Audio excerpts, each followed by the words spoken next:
Figaro Live, il est 11h11, c'est ce que je peux enfin vous dire. C'est un merveilleux titre, comme une expression qu'on prononcerait après avoir fait attendre, voire désirer, un désir peut-être d'avenir. C'est en tout cas exactement le titre qu'a choisi Ségolène Royal pour son nouveau livre. Il n'y a pas de bonne feuille, il est très difficile de l'avoir, il paraît ce mercredi chez Fayard. Est-ce que vous le lirez? C'est la question qu'on vous pose sur Twitter, #Figaro Live, #les décrypteurs. Vous êtes une large majorité à répondre non, alors dites-nous pourquoi et on confrontera la réponse avec ceux qui ont déjà pu avoir le livre, ceux qui ont pu le lire et ceux qui n'ont pas pu le lire. Mais en tous les cas, ça fera un très beau plateau de décrypteurs.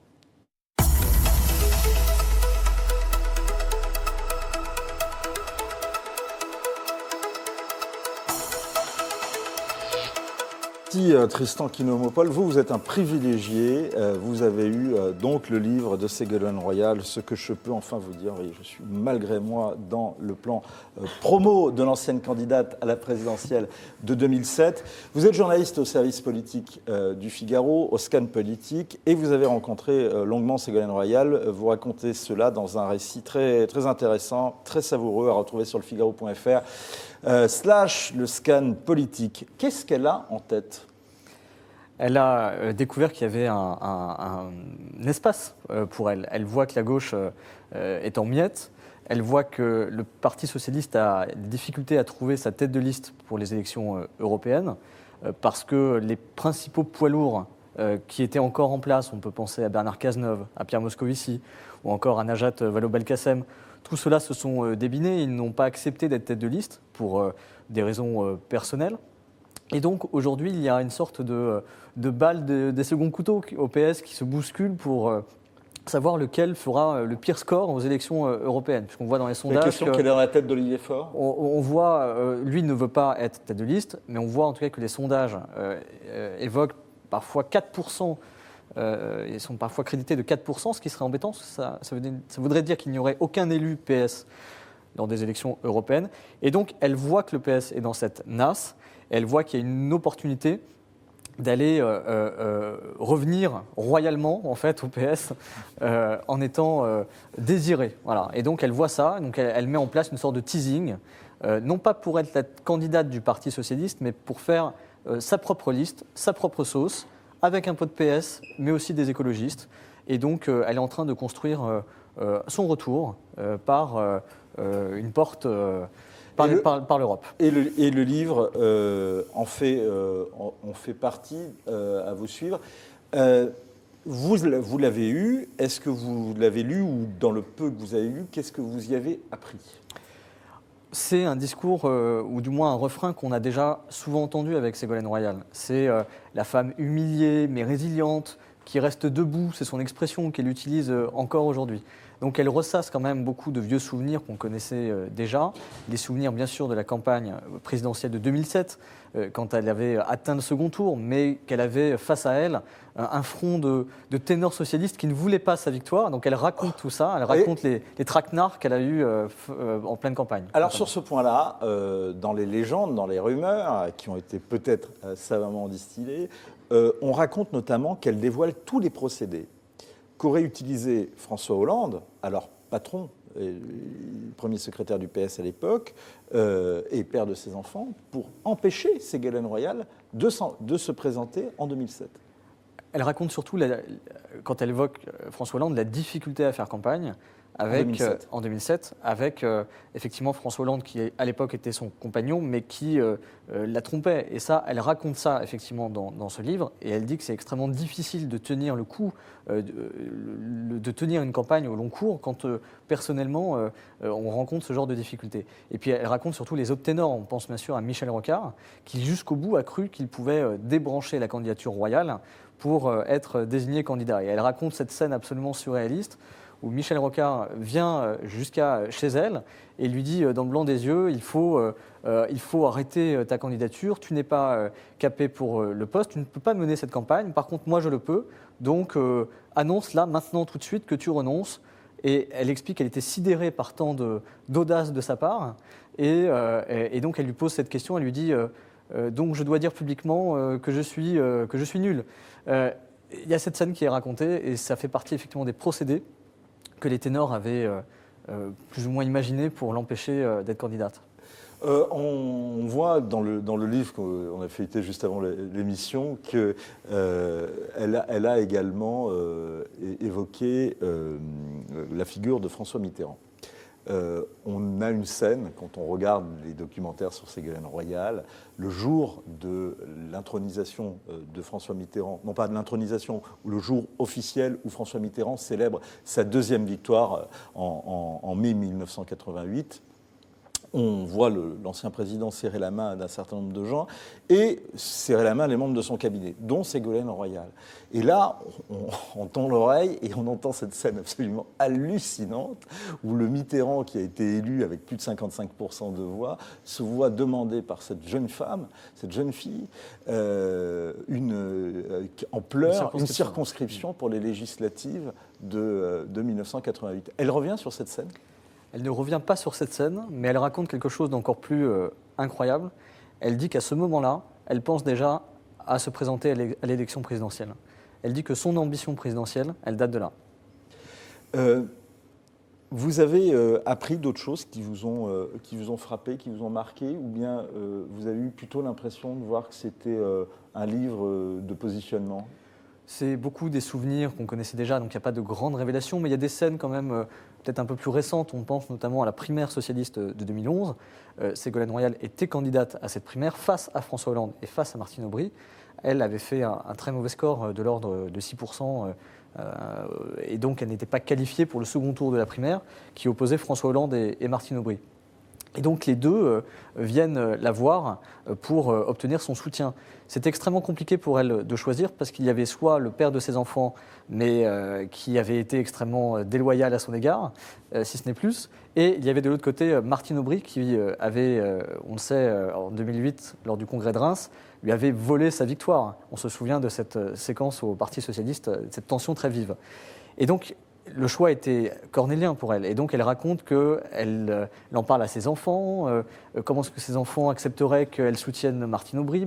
Elle raconte aussi qu'à 2 heures près, François Hollande arrive discrètement dans un lieu secret pour lui demander le soutien et que 2 heures après, Martine Aubry vient à son tour lui demander. Et elle raconte comme ça cette hésitation qui est en elle pour choisir qui elle soutiendra et finalement elle choisira François Hollande. Toujours debout, Ségolène Royal s'en va en guerre, c'est votre récit à retrouver sur le Figaro.fr, à la rubrique politique bien sûr. Merci beaucoup pour ces premières précisions Tristan, on va en reparler. Puisqu'on parle justement du nouveau discours de Ségolène Royal, on voit qu'il y a un nouveau cheval de bataille qui est enfourché par l'ancienne candidate à la présidentielle, c'est l'écologie et sa cible favorite dans ce domaine, c'est le gouvernement, comme illustre cet échange et cette sortie assez cinglante la semaine dernière sur RTL. On fait prendre à l'écologie une responsabilité qu'elle n'a pas. C'est ce que j'appelle l'écologie punitive. Et une véritable fiscalité écologique, c'est une fiscalité qui permet le changement des comportements. Il n'y a pas une semaine où il n'y a pas un recul sur l'écologie et on comprend mieux la démission de Nicolas Hulot parce que je pense qu'il avait pressenti cette dégradation sur les questions environnementales. Il en a déjà subi beaucoup. Il devait entendre ce qui se disait parmi les ministres et parmi le gouvernement. Et aujourd'hui, vous pensez qu'il savait que ça allait se passer comme ça ? Je pense. D'accord. Il savait ce qui allait se passer quand il devait entendre les réflexions du genre l'écologie, ça commence à bien faire. Bonjour Jérôme Sainte-Marie. Vous êtes le patron de Polling Vox, société de conseil en opinion. Vous avez écrit beaucoup sur la gauche et ses différentes familles. Est-ce que justement ce qu'on vient d'entendre, ce discours écologiste de Ségolène Royal, j'ajouterais un discours écolo-féministe, puisqu'elle veut également faire de ce livre une contribution au mouvement MeToo, et on a entendu Tristan Quinault-Maupoil nous dire combien elle va revenir sur tous les épisodes qui montrent combien elle a pu être humiliée, bafouée, mais résiliente. Est-ce que justement ce discours écolo-féministe, qui est très présent dans les médias notamment, peut rencontrer un écho aujourd'hui dans l'opinion ? Alors, un écho dans l'opinion, certainement. On sait que Ségolène Royal elle attire la lumière, comme on dit. Elle irrite énormément, mais du coup, on parle beaucoup d'elle.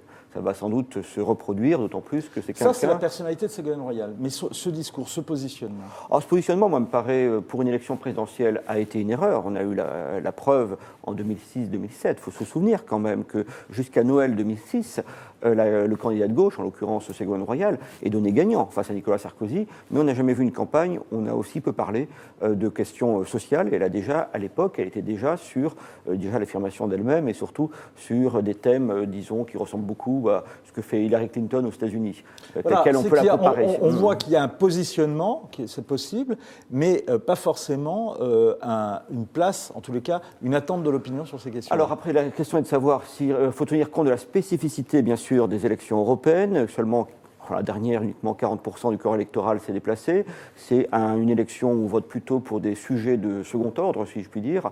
Et effectivement, peut-être que, et c'est d'ailleurs pour cela que les écologistes, ils font, pour des raisons à la fois sociologiques et, comment dirais-je, d'agenda des électeurs, c'est pour cela que les écologistes, ils font très souvent de bons scores. Donc effectivement, pour cette élection-là, ça peut-être marcher. Je crois qu'en tout cas, si c'est la candidate de la gauche, ça éloignera, pour répondre à votre question, encore plus la gauche des préoccupations économiques et sociales qui sont quand même prédominantes chez ses propres électeurs.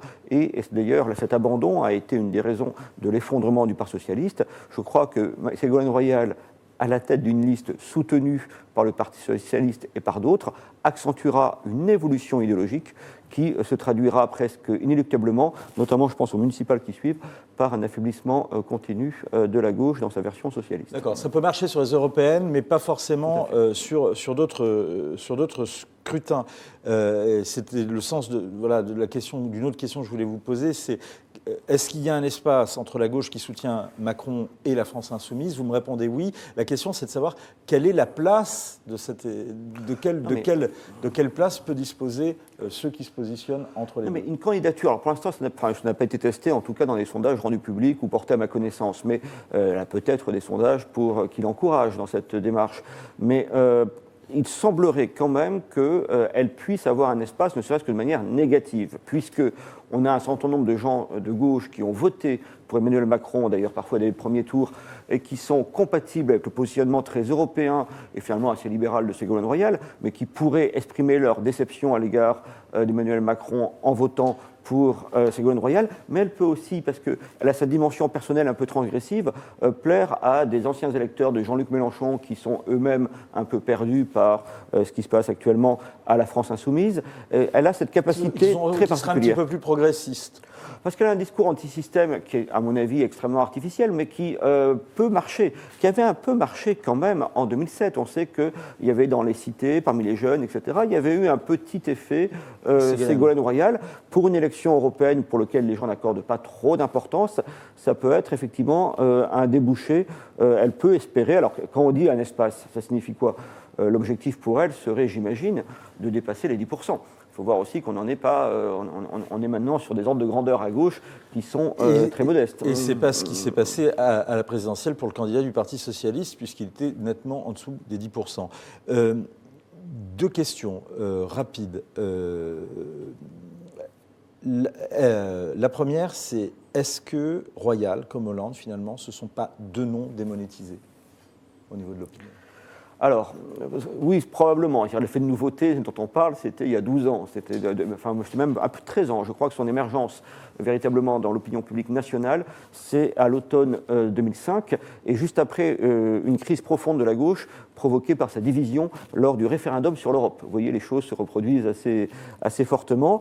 Alors, j'ai regardé, en venant de vous voir un petit peu les sondages, alors, il y a pas mal de baromètres où elle n'apparaît plus. Je crois que dans le baromètre que réalise la Sofres, elle fait 26% de cote d'avenir. Ironiquement, c'est exactement le même score que celui que réalise aujourd'hui Martine Aubry, son ancienne rivale, et ce 26% était bien sûr un score assez modeste, mais bon, c'est vrai que pour l'instant, l'offre n'existait plus, elle avait quasiment disparu, si vous voulez, du paysage politique, mais c'est vrai qu'il n'y aura pas de nouveauté, mais enfin bon, on a vu des anciens volcans, n'est-ce pas? Voilà. Ou sur un malentendu, ça pourrait marcher. Vous avez envie de le lire, le nouveau livre de Ségolène Royal? Pas du tout en réalité, parce que je pense que je le ferai par devoir, mais pas du tout, parce que j'en ai lu pas mal de bouquins de Ségolène Royal, et c'est vrai que relire la version française du bouquin d'Hillary Clinton, dans son livre après son échec à la présidence aux États-Unis, elle avait écrit un bouquin qui s'appelait, je crois, Ce qui s'est réellement passé, qui était un merveilleux plaidoyer pro-domo. En voir la version française m'intéresse moyennement. C'est-à-dire Ségolène Royal, depuis sa défaite cinglante tout de même face à Nicolas Sarkozy, n'a jamais voulu tirer les conclusions de sa défaite et a toujours imputé ça effectivement aux leaders socialistes qui ne l'auraient pas soutenu comme ils auraient dû, etc. Pour avoir très bien suivi la campagne présidentielle de 2007, il me semblait que l'histoire était un peu plus compliquée. L'éternelle difficulté, à gauche et en particulier au Parti socialiste, de faire l'inventaire. Merci Jérôme Sainte-Marie. Je rappelle que vous dirigez la société Pollingvox. On parlait quand même, tout à l'heure, on évoque la possibilité que Ségolène Royal puisse être la tête de liste du Parti socialiste lors des prochaines élections européennes. Quand on lui pose la question, notamment la semaine dernière sur RTL, l'intéressée répond « on verra ». En tout cas, elle a déjà reçu quelques conseils, notamment de quelqu'un dont elle se verrait peut-être bien prendre la place, l'ancien ministre et actuel commissaire européen, Pierre Moscovici. Que le Parti socialiste, pour la première fois de son histoire, est seul dans cette situation en Europe, envisage le cas échéant de ne pas partir à une élection européenne sous ses couleurs, c'est quand même un aveu de faiblesse absolument extraordinaire. Alors, ce que je souhaite, c'est que si le Parti socialiste devait choisir de partir avec Ségolène Royal, au moins cette empreinte, cette marque, soit présente de manière très forte. Donc, dans leur conversation avec Ségolène Royal, je pense qu'il faudra sans doute qu'ils rappellent ce marqueur. Et je salue Dominique, Christine, Antimac, Frère et Toc, Franck, qui nous suivent actuellement sur Facebook et sur le Figaro.fr. Vous continuez à poser vos questions et vous répondez à la nôtre. Ah, c'est un petit peu bougé. Lirez-vous le livre de Ségolène Royal. Vous n'êtes plus que 80% à répondre non. Bien, vous continuez à nous dire pourquoi, n'est-ce pas, un peu de la comédie de la part de Ségolène Royal. Quel intérêt? C'est ce que nous, justement, on demande Antimac, et c'est exactement ce qu'on essaye de voir. Michel nous dit « Je n'ai plus aucune confiance en Ségolène Royal, qui est la reine du retournement de veste. » Et JPR dit « Elle a ruiné sa région, le Poitou-Charentes, et les Français, la gauche est au bout du rouleau. » Antimac pense que ce sera un jeune qui sauvera le Parti socialiste. Il sortira de je ne sais où, mais un jeune. On va revenir sur toutes ces commentaires et ces questions que vous posez dans un deuxième partie, mais j'accueille Karl Meus. Bonjour. Bonjour. Vous êtes rédacteur en chef au Figaro Magazine et vous avez écrit 2 livres sur Ségolène Royal, 2 sur François Hollande. En fait, vous en avez écrit 3, mais il y en a un qui concerne à la fois Ségolène Royal et François Hollande, la Madone et le culbuto. Vous lirez le livre de Ségolène Royal, à moins que vous fassiez partie des Happy Few et que vous l'aviez déjà lu. Il est arrivé, donc je n'ai pas eu le temps de le lire puisque je viens vous voir directement ce matin, mais évidemment, il faut toujours lire le livre d'un responsable politique, surtout quand c'est Ségolène Royal, et parce que ça peut être que savoureux. Et on sent aussi qu'il y a des tentatives de réécriture de l'histoire. Jérôme Sainte-Marie le disait, quand elle dit que François Hollande n'a pas fait sa campagne, oui, mais elle oublie de dire, en 2007, elle oublie de dire que pendant la campagne des primaires, il l'a aidé. Enfin, je me souviens très bien, pour l'avoir suivi, cette campagne des primaires, il disait à François Rebsamen, maire de Dijon, à Julien Drey, aidez Ségolène Royal. Il était prêt, lui, à se sacrifier, c'est-à-dire à laisser partir ses plus proches collaborateurs pour aider Ségolène Royal à vaincre dans la primaire. Alors ça, c'est intéressant ce que vous dites, c'est que, comme toujours, mon cher Karl, mais d'un côté, elle a ce récit que évoquait tout à l'heure Tristan, qui dit j'ai été une femme bafouée, c'était extrêmement dur, j'ai été humiliée, j'ai été trompée. Ce qui est vrai, d'ailleurs, pendant la présidentielle. D'un autre côté, ça c'est la partie privée, qui contribue également à son storytelling de femme bafouée mais résiliente dans un positionnement écolo-féministe qui est le discours qu'elle tient actuellement et qu'elle veut relancer par ce livre. Mais d'un autre côté, politiquement, en réalité, François Hollande ne lui a pas mis des bâtons dans les roues en 2007. Eh bien, au démarrage, il ne lui en met pas. Il vient l'aider. En fait, quand elle démarre sa campagne, alors qu'il elle va est dans furieux, le Nord. il aurait voulu se présenter. Bien sûr, elle lui a coupé l'herbe sous le pied, sauf que le référendum de 2005, où le Parti socialiste soutenait le oui, et c'est le non qui l'emporte, a totalement barré la route à François Hollande. Du coup, c'est Ségolène Royal qui y va, et son premier déplacement, c'est dans le Pas-de-Calais. Elle est sifflée par les responsables, ça se passe très mal. Et François Hollande sent qu'à ce moment-là, il faut l'aider, parce qu'elle n'a pas les codes du Parti socialiste. Elle ne s'est jamais investie dans des réunions du Parti socialiste, même si elle en était membre. Et donc, il demande à tous les gens qui sont autour de lui de l'aider. Ce qui est important, effectivement, quand on va dans le Nord-Pas-de-Calais. Mais ce qui est vrai, c'est qu'après, on ne peut pas reprocher à François Hollande un comportement schizophrénique. C'est-à-dire qu'une fois que c'est elle qui est la candidate désignée à la primaire, c'est elle qui va être la candidate à l'élection présidentielle, si elle l'emporte, c'est pour lui, et c'est ce qu'il estime à ce moment-là, la fin de sa vie politique. Et donc, il préfère effectivement qu'elle perde. Donc, il ne va pas complètement l'aider. Donc, il y a ces deux aspects, mais elle n'en retient qu'un, parce que ça l'arrange. Il y a une autre citation dans le récit de Tristan Quinault, qu'on recommande encore une fois. C'est un socialiste qui a refusé de se lancer aux prochaines européennes, pour qui Ségolène Royal ne veut que le logo et le financement de la campagne pour dissoudre, je cite, le parti dans l'acide. Oui, alors, il y a un aspect revanche.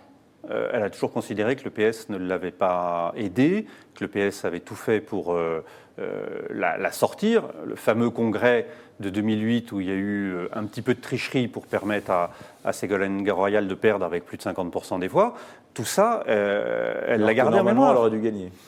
Elle estime qu'elle aurait dû gagner. Bon, ça ne s'est pas passé comme ça, elle n'a pas voulu poursuivre dans les tribunaux, sauf que derrière, c'est toute sa vie politique qui en a subi les conséquences. Pourquoi à cette époque, elle n'avait pas voulu d'ailleurs poursuivre derrière les tribunaux ? C'est très compliqué pour un responsable politique de mettre le fonctionnement d'un parti devant les tribunaux. Vous vous souvenez, pendant la bagarre Fillon-Copé, la question s'était posée et finalement ils ont renoncé. Parce que là, vous déballez le linge sale, il vaut mieux pas le déballer en dehors des partis politiques. Est-ce que l'auteur des Indiscrets que vous êtes chaque semaine à retrouver dans le Figaro Magazine peut me répondre à cette question ? Est-ce que s'il y a un casting un peu plus à gauche, si Macron choisissait de gauchiser son casting, est-ce qu'elle pourrait revenir dans un casting comme celui-là ? Est-ce qu'elle pourrait être une prise de Macron ? Elle pourrait. Je pense qu'elle le voudrait.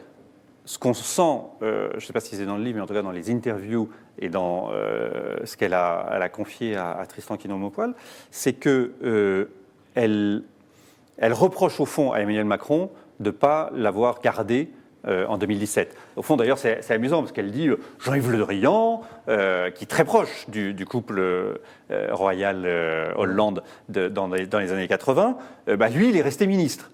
Au fond, d'autres ont réussi à avoir des postes. Elle est très encore à l'affût de ça. Et elle n'a rien eu.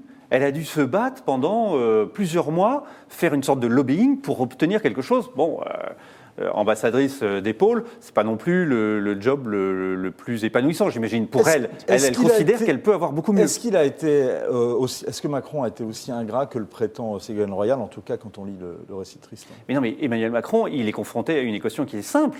Emmanuel Macron, il veut construire un nouveau monde. Vous ne construisez pas un nouveau monde en prenant tous les gens de l'ancien. Donc il en a gardé quelques-uns, et après, malheureusement, il y a des dégâts collatéraux. Mais ce qui est intéressant, je trouve, dans la démarche de Ségolène Royal, c'est que si vous regardez ce qu'elle a essayé de faire en 2006-2007, c'est au fond ce qu'Emmanuel Macron a réussi en 2017. Et c'est en cela que, à la fois, elle est admirative et en même temps un peu dégoûtée. C'est-à-dire qu'elle n'a pas osé aller jusqu'au bout de ce qu'a fait Emmanuel Macron, c'est-à-dire bazarder le Parti socialiste. Elle a peut-être l'occasion de le faire là avec l'élection européenne, parce que si elle peut être tête de liste, ça ne sera pas uniquement du Parti socialiste. Et avec les écologistes, notamment. Ça sera avec un ensemble des personnalités issues de la société civile, un peu d'ailleurs ce que veut faire Emmanuel Macron. Et si c'est elle qui est désignée au fond par le Parti socialiste et qu'elle fait quelque chose de plus large, là, il y a quelque chose d'intéressant qui peut se passer aux européennes. La guerre continue avec François Hollande ? Non, c'était apaisé. C'est apaisé depuis très longtemps d'ailleurs. L'Insoumise, La Madelonne et le culbuto, ce sont les livres que vous avez écrits sur Ségolène Royal et bien sûr qu'il faut lire. Lirez-vous le livre de Ségolène Royal ? C'est la question qu'on vous pose sur Twitter, #FigaroLive, #lesdécrypteurs. Alors, en attendant d'avoir votre réponse ou d'avoir d'autres réponses, vous continuez à poser vos questions parce que ça va être le moment où on va les aborder. Pour l'instant, ça n'était qu'un début, mais maintenant, continuons le débat avec vos commentaires, vos questions. Et pour mettre un peu de piment, cette déclaration tout feu, tout flamme d'un fan, pas encore transit Ségolène, et qui sans doute lira le livre, François Calfon. Et je le dis ce matin à M. Jadot, à Benoît Hamon, à d'autres, des personnalités. Regroupons-nous, c'est une urgence absolue. Je crois que Ségolène Royal peut incarner ce rassemblement des gauches. Ségolène Royal incarne l'écologie populaire, une écologie enthousiaste, et non pas, finalement, un coup de rabot fiscal contre les Français. Alors, il y a beaucoup d'ambiance. Voilà, c'était chez nos confrères des Échos. Une première question, peut-être de Frère et Toc sur le Figaro.fr. En 2018, est-ce stratégique de se positionner comme féministe et écolo ? Quand on n'a pas grand-chose d'autre à dire, oui, sans doute. Je veux dire par là, effectivement, c'est quelqu'un qui a... Non, je dis ça très sérieusement.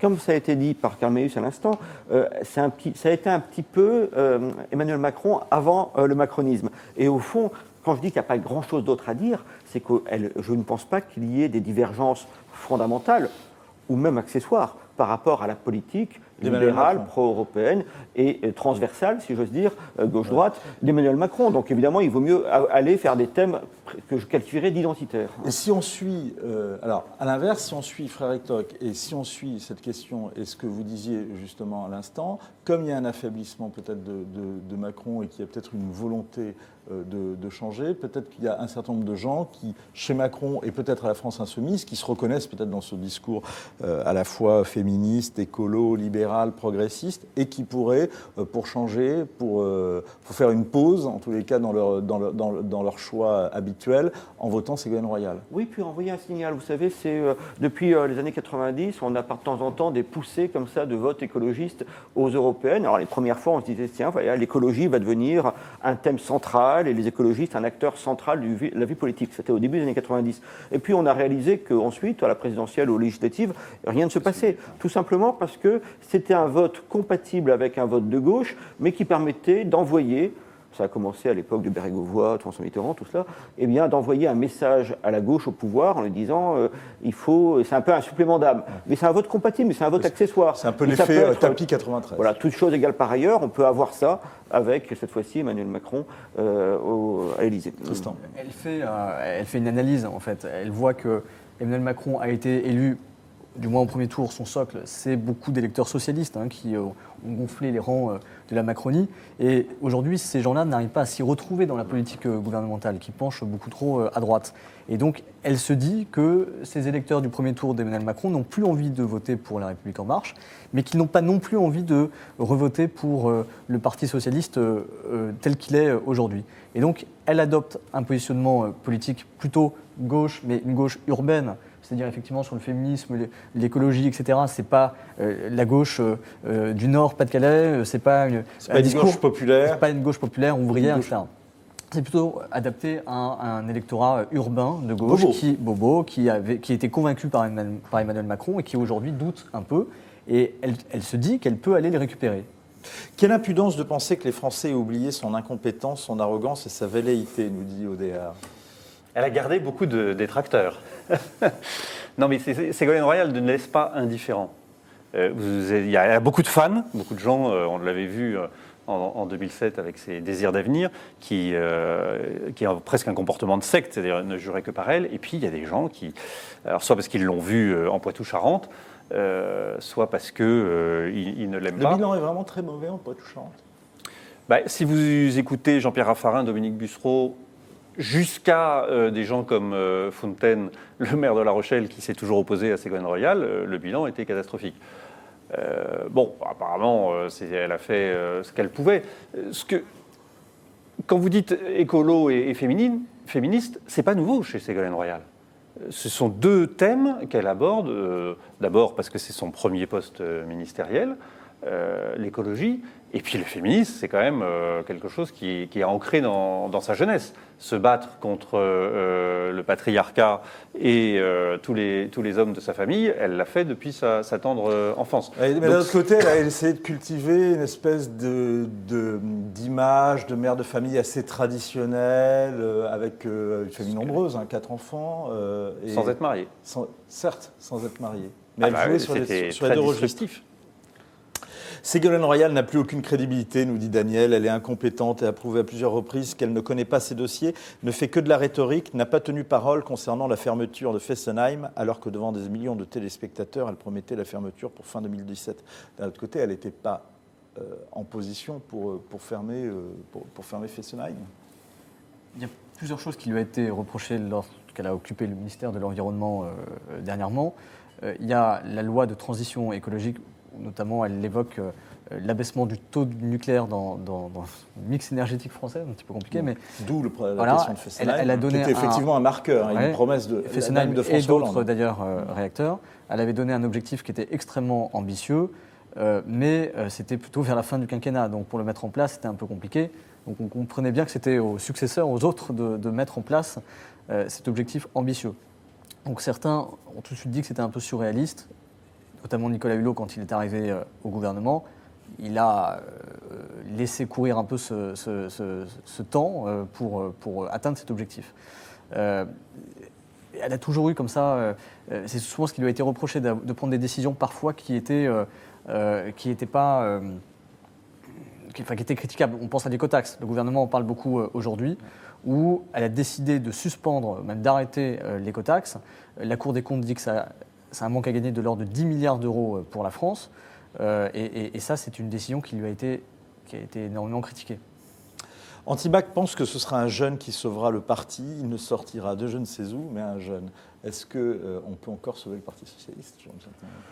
Alors, oui, certainement. Personne ne meurt jamais tout à fait. Mais il y a quand même une volonté de ce qui reste du Parti socialiste de ne pas faire un trop mauvais score aux européennes. Pourquoi ? Alors, qu'est-ce qui reste du Parti socialiste ? Essentiellement, enfin, pas très peu les adhérents, je crois que le dernier vote, c'est 37 000 personnes qui se sont déplacées, mais il reste quand même beaucoup d'élus qui ont été élus au municipal, notamment, sur des listes soutenues par le Parti socialiste.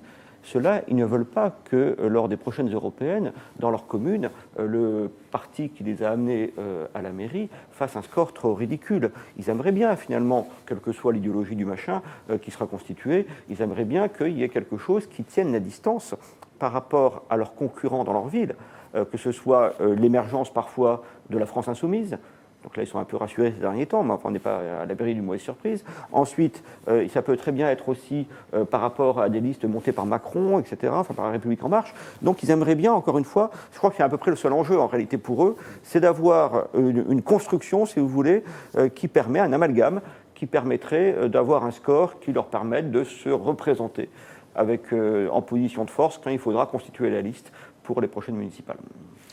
Les européennes n'ont jamais permis de construire quelque chose de politique. C'est-à-dire que celui qui remporte les européennes, on se souvient du tandem Pasqua-Villiers, on se souvient même, Jérôme Sainte-Marie l'évoquait, les Verts qui font un très bon score, sauf que derrière, aux élections politiques après, voilà, aux élections présidentielles ou législatives, toute cette construction-là se détruit. En revanche, ça peut détruire des carrières.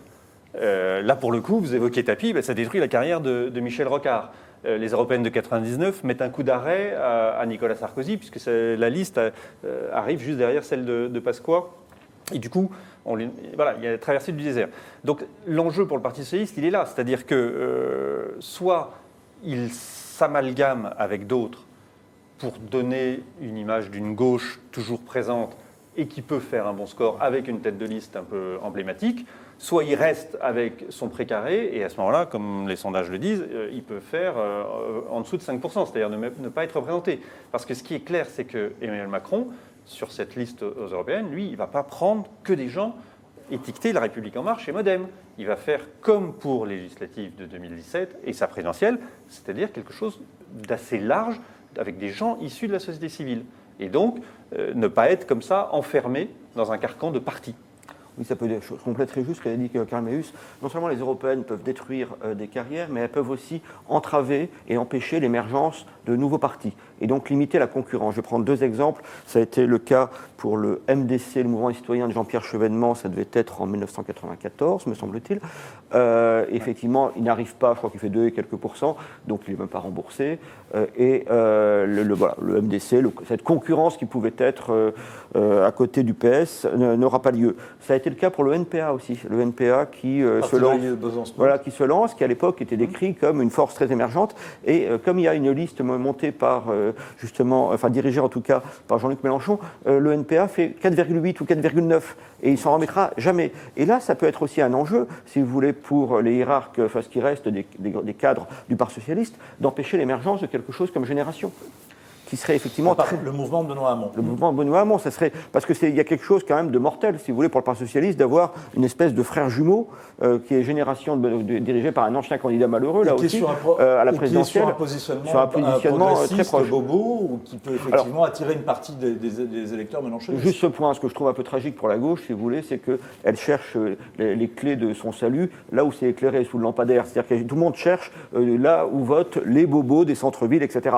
La France, c'est quand même pas le canal Saint-Martin, si vous voulez. Donc là, il y a 5 ou 6 partis, si vous voulez, qui essayent d'avoir les mêmes voix. C'est très bien, ça a été très bien décrit par Philippe Meuret, et je finirai par là, Philippe Meuret, qui avait consacré un texte très drôle à Ségolène Royal, qui s'appelait, je crois, Le sourire de Ségolène Royal, et qui en faisait déjà, donc c'était il y a fort longtemps, l'incarnation de la boboïtude. D'un autre côté, c'est vrai que lors de la primaire du Parti socialiste, vous parliez justement de la mobilisation militante. Dans ces quartiers-là, on était allé justement les filmer à l'époque avec l'équipe du Figaro.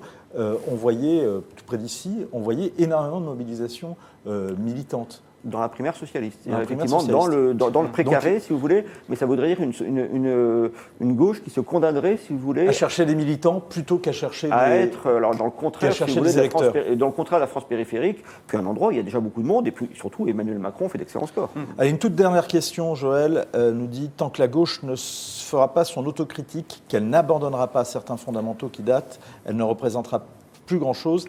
Informé ajoute que le problème du PS réside dans l'absence d'évolution idéologique depuis 1976. C'est vrai qu'il n'y a pas beaucoup de nouvelles idées qui reviennent, et pas de nouvelles têtes d'ailleurs. Ceux qui sont apparus n'arrivent pas à imprimer.